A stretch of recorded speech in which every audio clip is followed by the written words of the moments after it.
There's nothing too hard for God. There's nothing He cannot change or undo. He is the creator and originator of whatever you see. All were made through Him and by Him, and all the things of nature you see are sustained by Him. There is a God who works in every circumstance and situation. Your problem is nothing to Him. It cannot stop Him, because there is nothing too difficult for Him. He is the giver of solution. He is Jesus. The Bible reveals the mighty works He did, showing that He is the God of impossibility. We will consider some of the mighty works of God as recorded in the Holy Book. Let us start from Jesus turning water to wine. He is God that can make something out of nothing and make the impossible possible. There was a lack, but through what was available, He made possible what was lacking. In the book of John 2, something extraordinary happened. At that wedding, the wine was finished while the wedding was still on. It could have caused shame to the bride and the groom. But Jesus was there. He stepped in and turned their story around from finished wine to sweet wine. From water, they got wine through the help of Jesus. Jesus took away shame from that wedding in Cana and provided sweet wine better than the first wine for all the guests. This is mysterious, miraculous, and powerful. And it stood from that day until now and will still stand in generations to come as a revelation of the God of impossibility. Abraham and Sarah also witnessed the hand of impossibility in the book of Genesis 21, verse 1 through 8. God promised them a son. Time passed by. Abraham was very old, and so was Sarah. Who would have dared told Abraham that someday he would have a child? But the Lord was good to them and kept His promise. And at the exact time, Sarah had a son.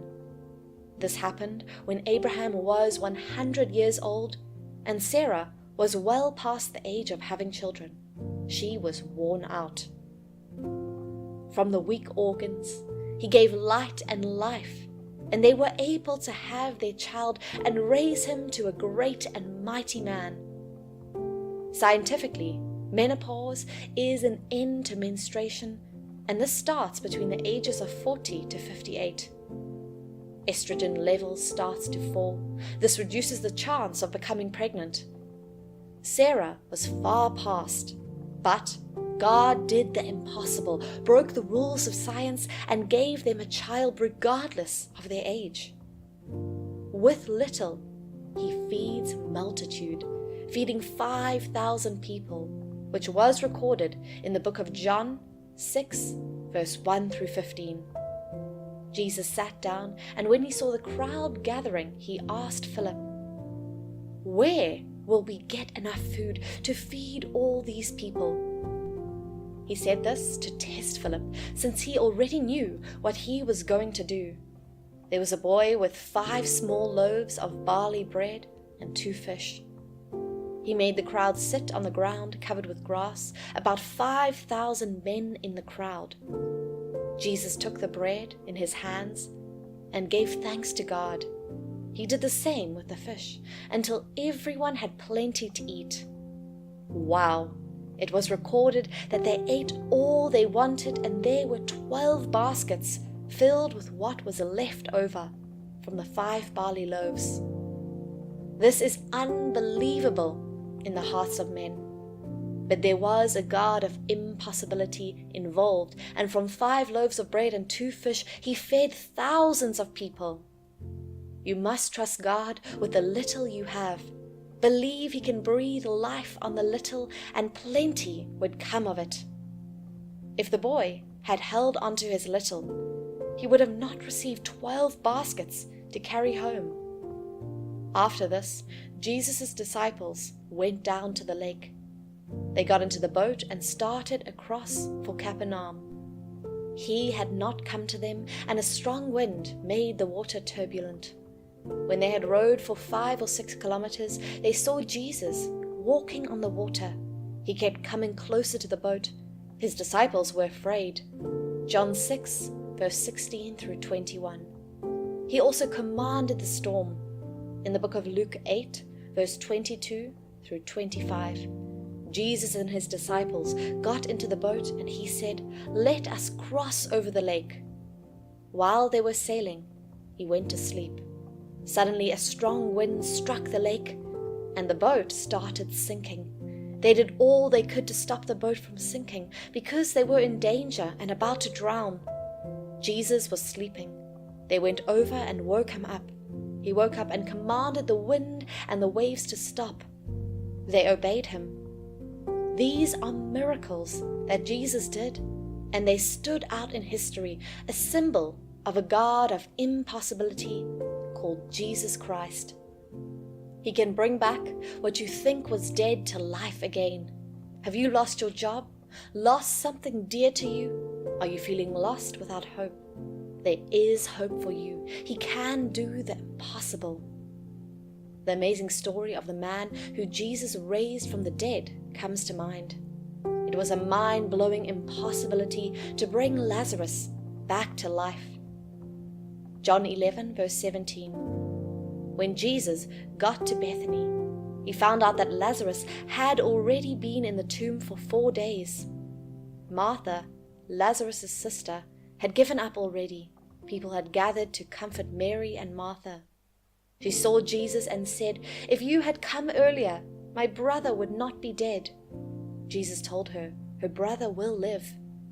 When Mary heard that Jesus was there, she went to Jesus and knelt at his feet, saying to Jesus that if he had been there, her brother would not have died. He was upset when he saw that Mary and the people were crying. They showed him where the body was buried.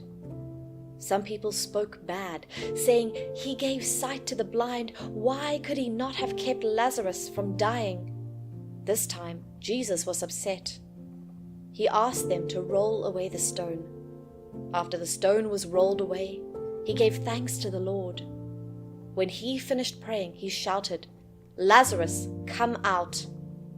The man who had been dead for 4 days came out, and then Jesus told the people to untie him. Wow, what a God of impossibility. A man dead for 4 days was brought back to life by the mighty power of Jesus Christ. This is indescribable and unbelievable. God did all of these and many more to show his mighty power and saving grace. God is capable of doing it for you today. Your case is not an exception, and I speak to you today to come forth and call him to restore and give life again to that which the devil has stolen and taken away from you, and he will restore it. Peter fished all night by himself and caught nothing.